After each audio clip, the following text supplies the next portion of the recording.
Bonsoir à tous, très heureux avec toute l'équipe de la rédaction de vous retrouver tout déshydraté après des semaines sans à la source. Au programme ce soir, Jeanne d'Arc à l'honneur à Orléans. Monseigneur Blacard nous dira l'apport actuel de cette figure de sainteté. Le pèlerinage papal en Terre Sainte se rapproche et la participation du patriarche maronite Béchar Haraï irrite le Hezbollah. Nous écouterons sa réponse.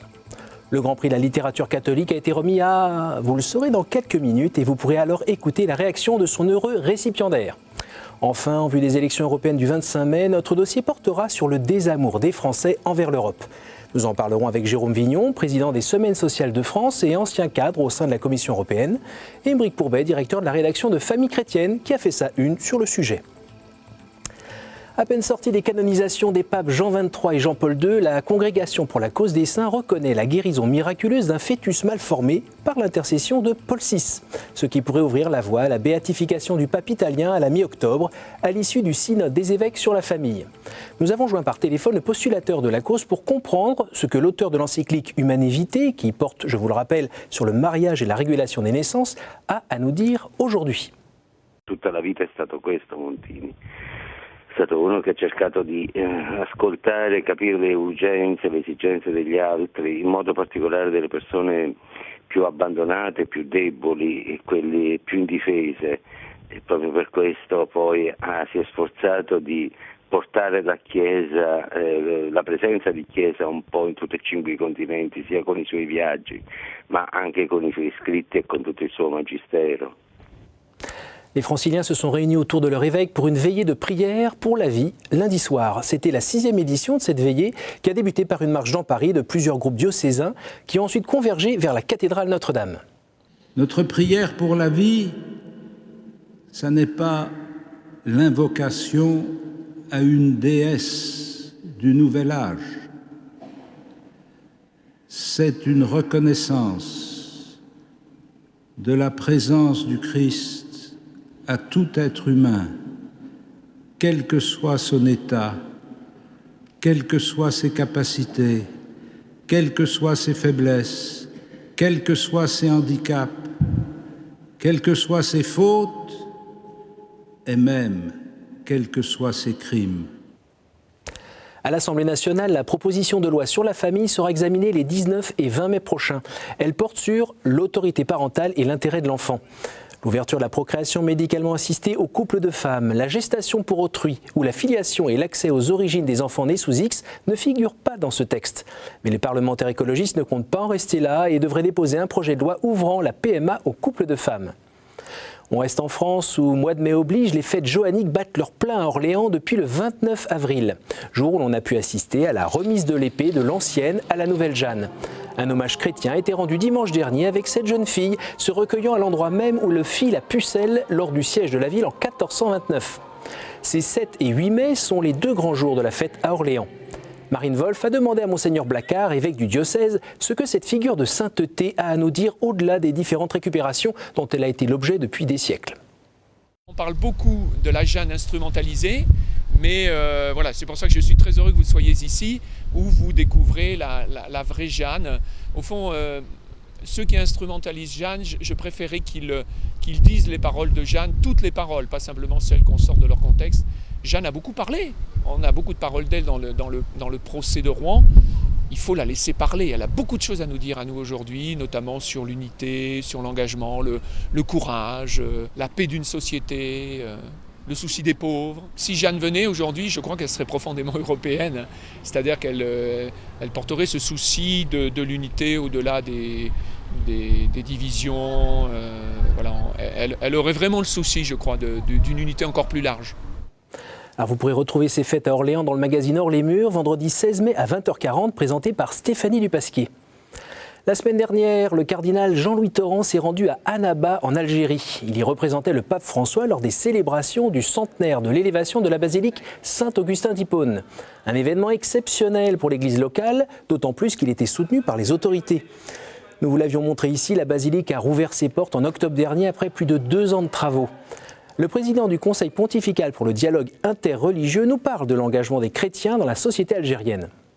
Ça montre que l'Église catholique dans cette partie de l'Afrique est chez elle depuis le début du christianisme. Et deuxièmement, parce que saint Augustin est un génie. Ça n'a pas été seulement un grand poète, un grand écrivain, mais ça a été aussi un grand apôtre. Donc, qui nous surtout, cette foi qu'il a en l'homme, me paraît très, très, très moderne. Vous savez, en Algérie, l'Église peut tout faire. Enfin, on ne peut pas dire qu'elle soit, disons, brimée. Mais c'est sûr qu'étant dans un pays à majorité musulmane, il y a une certaine sensibilité à avoir, ne pas provoquer, parce que si on crée des difficultés après, c'est très difficile. La convivialité est plus importante que la théorie. Aujourd'hui, nous avons des chrétiens qui sont pleinement algériens, donc qui apportent une contribution tout à fait remarquable au développement du pays. Alors, comme vous le savez, le Saint-Père se rendra en Terre Sainte du 24 au 26 mai. Vous apercevez en ce moment le poster officiel. Je vous invite maintenant à écouter un bref extrait de l'hymne officiel sur les pas de François, composé par des musiciens locaux. Avec toi, nous allons de l'avant en témoin du Christ, répandant la lumière de la parole sur les pas de François, dit le refrain.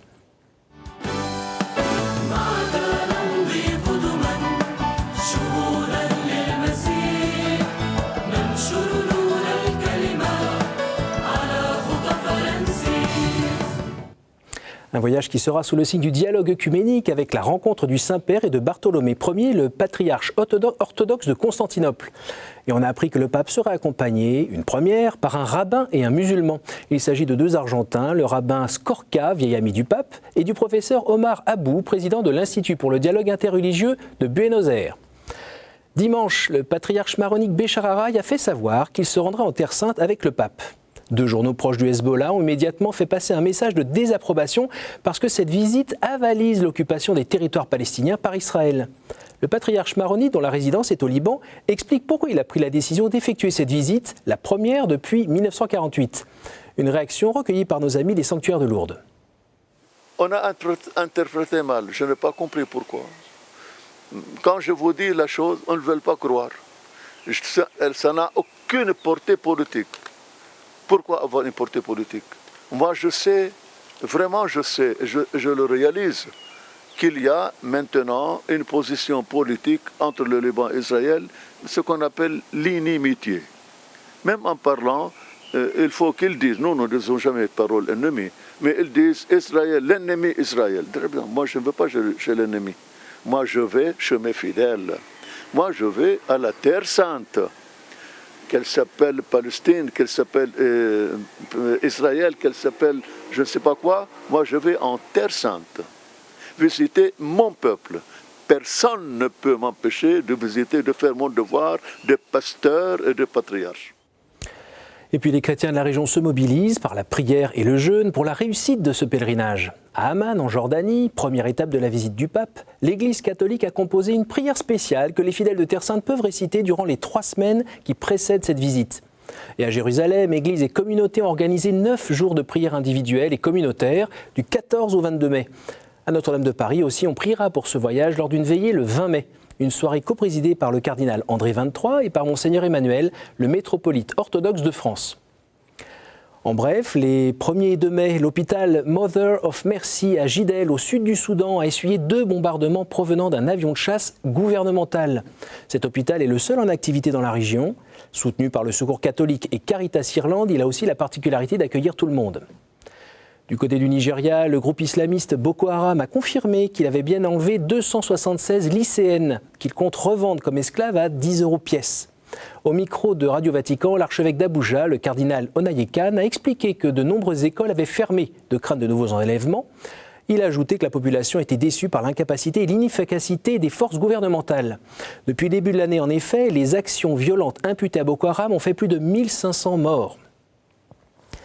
À l'est de l'Europe, à la veille des élections nationales, la situation en Ukraine amène chaque jour son lot de mauvaises nouvelles pour la paix. Dimanche dernier, lors de l'Angélus, le pape François a lancé un appel. « Je vous invite à confier à la Vierge la situation en Ukraine où les tensions ne cessent pas. Je prie avec vous pour les victimes de ces derniers jours, demandant au Seigneur de répandre dans les cœurs de chacun les sentiments de pacification et de fraternité. » Au chapitre des nouvelles réjouissantes, avant-hier matin, 30 nouveaux gardes suisses ont prêté serment. Vous le voyez à l'écran, les nouvelles recrues en grande tenue ont prêté serment sur le drapeau de la garde suisse pontificale. Un bras sur le drapeau et l'autre levé vers le ciel avec 3 doigts tendus, chacun des nouveaux impétrants a juré de servir fidèlement, loyalement et de bonne foi le souverain pontife régnant, le pape François, et ses légitimes successeurs. Leur beau costume a été dessiné il y a 100 ans. Ça y est, ils sont revenus. 5 jeunes entre 20 et 29 ans, composés d'un musulman, un athée, un chrétien, un agnostique et un juif, ont fait un tour du monde de 10 mois. Pas pour bronzer, mais pour découvrir des initiatives, des organisations, des acteurs de la rencontre interreligieuse. Ils commencent un tour de France pour rendre témoignage de ce qu'ils ont vu. Ils étaient invités mardi soir par le maire de Garges-les-Gonesse. François-Xavier Mathieu était sur place. À peine arrivés, déjà repartis. Les Globetrotters d'Interfest Tour ont repris la route pour un voyage de 2 mois en France, avec une étape mardi soir à Garges-les-Gonesse. Ils ont témoigné d'une expérience acquise auprès de plus de 400 personnes ou associations, prônant le bien vivre ensemble et la cohésion sociale. Les tensions entre les différentes communautés sont souvent nourries par l'ignorance et surtout la peur de se confronter à ce qui est différent de soi. On voit que les obstacles, c'est souvent le fait de se jeter dans la différence, en fait, d'être confronté à quelque chose autre que soi. Et pour ça, en fait, ce que je crois, c'est qu'il faut être, dès la plus tendre enfance, confronté à la diversité pour appréhender tranquillement, paisiblement le fait que le monde est divers et que les horizons sont extrêmement multiples et de comprendre que notre propre vision est une vision extrêmement réduite et surtout singulière. Lors de leur conférence, les jeunes d'Interfest Tour ont témoigné des initiatives concrètes découvertes au cours de leur périple. La mairie de Berlin a engagé toutes les communautés qu'ils souhaitaient à ouvrir leurs portes pendant une nuit. Toutes les communautés ouvraient leurs portes, accueillaient tous ceux qui souhaitaient rentrer dans leur lieu de culte ou tout simplement être en contact avec des gens d'autres religions, d'autres croyances. Plus de 200 des 250 communautés ont souhaité participer à la 2e édition l'année dernière. Et on s'est rendu compte en regardant un peu les chiffres de l'intolérance à Berlin que justement les actes xénophobes, islamophobes, antisémites, etc. avaient baissé probablement grâce à ce genre d'initiative. Les Globetrotters ont fait part de cette initiative berlinoise au ministre des Affaires étrangères, Laurent Fabius, qu'ils ont rencontré hier. Ils continueront de livrer leurs témoignages au travers de conférences dans une 60aine de départements français, sur leur blog et dans un documentaire. Alors en France, du côté de Nanterre, on s'est réjoui dimanche dernier à la cathédrale Sainte-Geneviève lors de l'installation de Monseigneur Michel Aupetit, l'ancien évêque auxiliaire de Paris, qui a déjà son idée sur ce que doit être un évêque. Imaginons qu'un nouvel évêque vient dans un diocèse. Évidemment, tous ceux qui sont là, les prêtres, les diacres, religieux, religieuses, les laïcs investis dans la mission, s'imaginent tous ce que doit être un bon évêque, bien sûr. Et ils vont tous projeter sur lui ce qu'ils pensent que doit être un bon évêque. Malheureusement, ils ne pensent pas toujours la même chose, donc ce pauvre évêque risque de susciter quelques déceptions. A contrario, un évêque peut arriver en ayant des idées toutes faites sur ce que doit être un bon prêtre, un bon diacre, des laïcs investis, des religieux, des religieuses, avec des idées, et puis, vous savez, des fantasmes pastoraux qu'il veut appliquer coûte que coûte. Et là non plus, il n'y aura pas de connaissance et encore moins de reconnaissance. Parce qu'il ne s'agit pas d'arriver comme cela dans un diocèse, il s'agit plutôt d'arriver en essayant de connaître les gens tels qu'ils sont pour les aimer. Voilà la mission d'un nouvel évêque.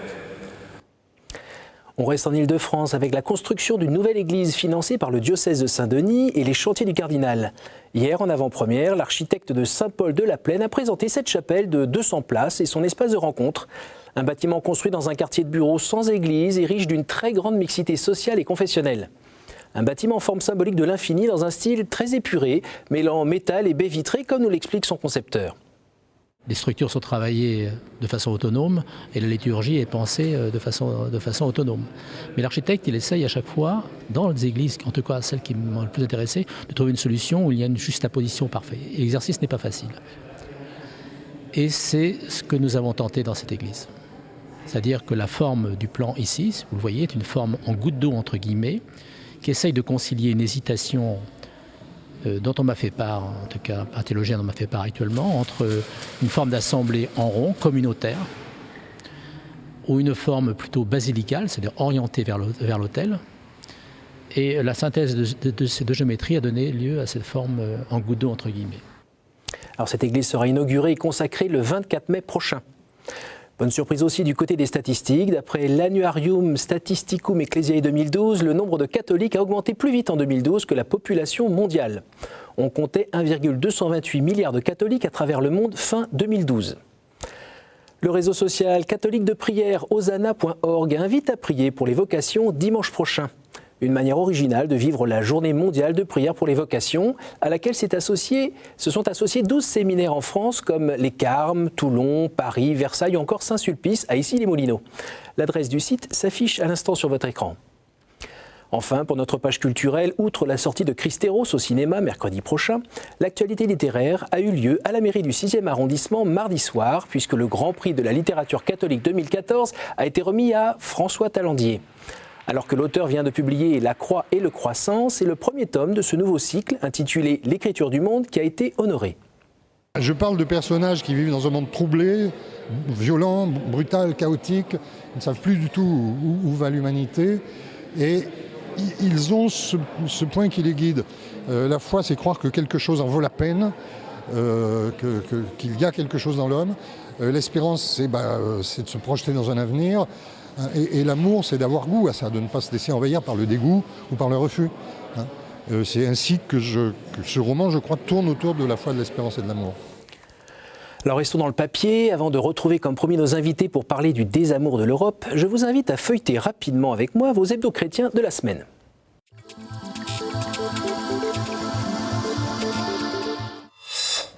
Alors pour le centenaire de la Grande Guerre, Pèlerin met du poilu en une et prend de la hauteur. Leur photographe a fait un voyage en ballon. Il a ainsi parcouru les 700 km du front, de la mer du Nord aux Vosges et rapporté des images exceptionnelles. À lire aussi le témoignage exclusif de Pierre Torres qui a passé 10 mois au secret en Syrie dans les geôles d'un groupe islamiste radical. La vie sort les cartes routières pour préparer la route des vacances estivales. Passer les vacances spirituelles, c'est le choix de la vie de cette semaine qui nous offre un tour de France des lieux où il fait bon se ressourcer. Cette semaine, Famille chrétienne s'inquiète de l'état de l'Europe et s'interroge sur les moyens de lui redonner une âme. À noter le cardinal Barbarin qui se transforme en critique cinéma à l'occasion de la sortie de Christéros. L'Europe est aussi le sujet du mensuel La Nef qui a choisi d'expliquer les raisons profondes de l'impasse où nous mène l'actuelle construction européenne. Voilà pour la presse. Place maintenant à la chronique du père Armogat qui, même si on ne le voit pas à l'image, a chaussé ses crampons pour nous parler football.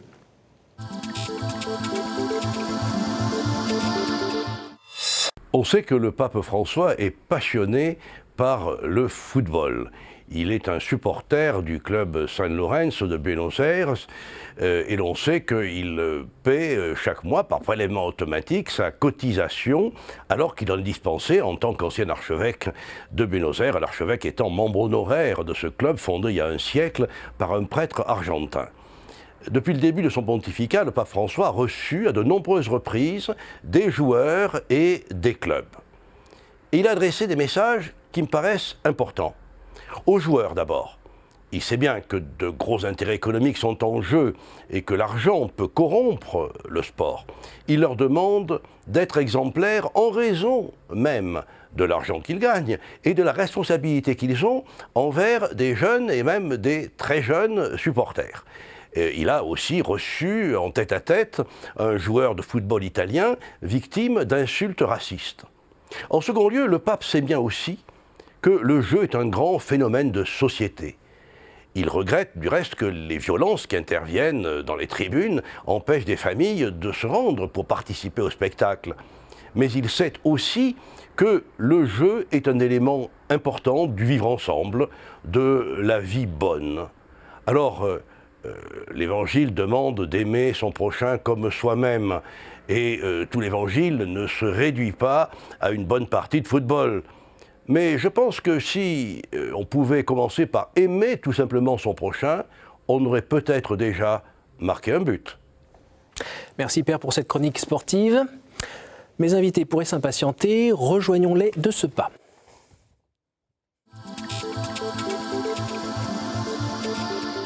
Bonsoir messieurs. Alors, Bonsoir. Jérôme Vignon, vous êtes président des Semaines sociales de France. Jusqu'en 2009, vous étiez directeur à la Commission européenne en charge de la protection et de l'intégration sociale. C'est bien cela. Bonsoir. Aymeric Pourbet, vous êtes directeur de la rédaction de Famille chrétienne. Bonsoir. Bonsoir. Alors, les élections européennes sont prévues pour le 25 mai. Les listes des candidats ont été publiées lundi dernier. Il semble que l'abstention risque à nouveau d'être reine. Un sondage Harris Interactive indique cette semaine que 74% des Français s'apprêtent à exprimer un vote de défiance aux européennes et que pour 52% des Français, appartenir à l'Europe est une mauvaise chose. Pourquoi ce désamour ? Parce que sans doute d'abord les Français ont beaucoup aimé l'Europe. Qu'ils y ont mis beaucoup d'espoir, peut-être plus que d'autres peuples, parce que ils voyaient dans l'Europe leur avenir, et qu'ils le voient moins bien. Mais il faut regarder quand même d'un peu plus près, parce que ce sondage ne peut pas tout dire. Le désamour s'adresse surtout aux institutions, et il se traduit à travers le vote pour une grande institution, le Parlement.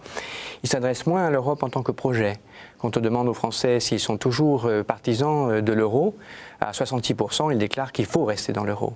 Et ce sont aussi ceux qui, le plus souvent, se déclarent en faveur d'une défense européenne, d'une politique étrangère européenne, d'une protection sociale européenne.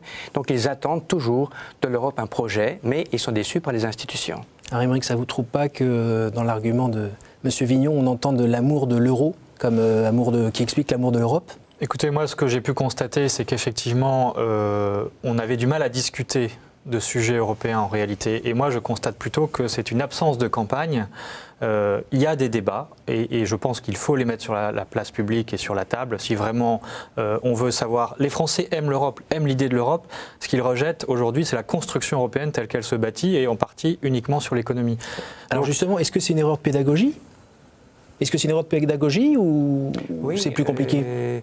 En partie. Je pense que c'est tout à fait à tort et c'est la responsabilité des dirigeants de l'Europe et des fonctionnaires d'avoir laissé croire que l'espace économique social, le grand marché intérieur, l'union économique monétaire ne sont que des projets économiques et financiers. En réalité, chaque fois que l'on réfléchit par exemple à l'union bancaire, qui est apparemment un projet purement financier, en fait on parle en termes de protection des usagers, de protection des épargnants et aussi de soutien du développement. Donc il y a toujours des enjeux vraiment politiques qui sont sous l'apparence de l'économie et de la finance.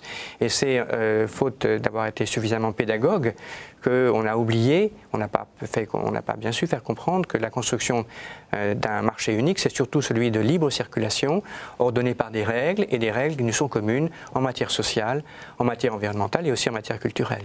Alors, à la différence de certains partis de France qui sont plutôt qualifiés d'extrêmes, on a cette position du cardinal Marx, fin mars, donc c'est le président de la conférence des épiscopales européennes. Oui. Il invitait les chrétiens à aller voter. Vous, les catholiques, prenez ces élections au sérieux, ne vous laissez pas voler votre voix. La doctrine sociale de l'Église est favorable à l'organisation en sous-continent, donc à la construction européenne. Pourquoi ? Parce que je pense que l'Église catholique a sur la construction européenne un regard de long terme qui va un petit peu au-delà des aléas et un regard politique. D'une certaine façon, l'Union européenne, la construction européenne, porte une partie des espérances mondiales de l'Église et ça, le cardinal Marx le sait bien, lui qui vient de très loin, qui a étudié en France, qui sait ce que c'est que les deux poumons, Est et Ouest. Et les deux poumons Est et Ouest, c'est de cette façon-là que Jean-Paul II évoquait la partie orientale et la partie occidentale de l'Europe. C'est l'Union européenne comme projet politique qui les a réunifiés. Et pourquoi ça, on ne le comprend pas ? Parce qu'on ne le ressent pas. Et parce que c'est du long terme et que il y a dans le débat politique, il y a place surtout pour des sujets immédiats. Et dans la mesure où l'Europe, elle est surtout liée au futur et que le présent nous apparaît bouché, c'est pas facile pour une parole politique de s'exprimer sur le futur. Mais vraiment, l'enjeu de l'Europe, c'est de construire le futur avec les Européens. Je crois que effectivement, mais moi je nuancerais en disant que si l'Église a toujours soutenu effectivement la construction européenne, notamment au démarrage, parce qu'il fallait favoriser le rapprochement entre la France et l'Allemagne, en revanche, elle a exprimé aussi, et notamment Benoît XVI, Jean-Paul II, des inquiétudes très fortes sur la dérive idéologique, sur des questions familiales et sociétales de l'Europe, on va dire, des 20-30 dernières années. Et je crois que c'est très inquiétant et que effectivement, ça contribue aussi à ce désamour vis-à-vis de l'Europe, dont on ne comprend pas ni où elle va, ni véritablement effectivement qu'il incarne. Et je crois qu'on ne voit plus que effectivement l'espèce de machine bruxelloise qui n'est pas un projet politique en tant que tel. Donc là, je crois qu'il y a véritablement des questions qui se posent sur la conception de la famille, sur la conception du mariage. C'est pas uniquement en France, mais c'est à l'échelle européenne que ça se joue. Mais ces questions et ces conceptions de la vie familiale ne peuvent pas être imposées par les catholiques. Ce qu'on ne sait pas assez ou qu'on oublie de dire, c'est que l'Union européenne d'aujourd'hui est adossée à une charte des droits humains fondamentaux qui est très profondément imprégnée de principes chrétiens. Notamment, elle parle du droit à une vie familiale, elle parle de droits et de devoirs, elle parle de libertés qui sont engagées dans des projets communs. Donc, elle est nourrie de présence chrétienne, mais les chrétiens, ce ne sont pas les seuls à faire valoir leurs idées. L'Europe est démocratique et il faut que ce soit par la conviction et non pas par l'obligation qu'ils puissent, en utilisant cette base du traité, de la Charte des droits fondamentaux, qui est chrétienne dans son inspiration, sinon dans sa domination, faire prévaloir leurs idées. Alors ça vous fait tiquer, Émeric? Je crois qu'en réalité, si vraiment on veut aller au fond des choses, le vrai problème, c'est l'identité de l'Europe. C'est-à-dire qu'en 2005, quand le projet de constitution européenne refuse de reconnaître les racines chrétiennes de l'Europe, ça veut dire qu'on a un problème avec notre identité et ça pose aussi un problème pour l'avenir, parce que le ciment européen, en réalité, avant même la construction européenne, a été la foi chrétienne. Si on oublie ça, si on renie ça, je pense qu'on ne peut pas construire un projet commun. Donc pratiquement, il faut faire un retour à l'Europe des 6 ? Non, parce que ce serait oublier justement ce qui est le fruit de 30 années de construction européenne, c'est-à-dire une fraternité qui va au-delà de l'Europe des 6. L'Europe des 6 a engendré une Europe plus vaste, qui est solidaire à travers des liens multiples, dont par exemple l'Union économique et monétaire est un aspect. Et c'est à travers ce socle de solidarité nouvelle, Schuman parlait de solidarité de fait à travers desquelles la confiance se crée.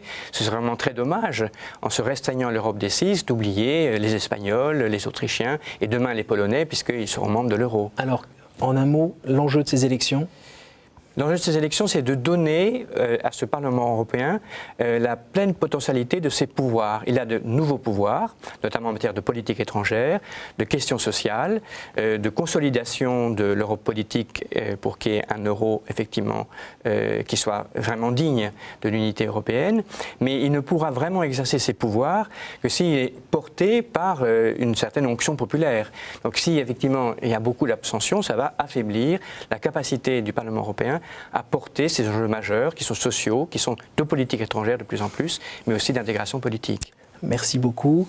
Donc juste pour finir, il y a eu un pèlerinage des journalistes qui est prévu. Absolument. Samedi prochain, le 17 mai, donc rendez-vous à 9h à Notre-Dame pour tous ceux qui veulent à la fois concilier leur vie professionnelle, qui est une activité passionnante mais aussi parfois éreintante, et on se sent quand on est chrétien parfois seul, et leur foi, donc à travers une journée de pèlerinage dans Paris. C'est ouvert à tous médias confondus, et avec des intervenants comme Alexis Brézé et le frère Samuel Rouvillois. Bon, invitation envoyée. Merci messieurs pour cet échange, et merci chers téléspectateurs pour votre attention. À la semaine prochaine.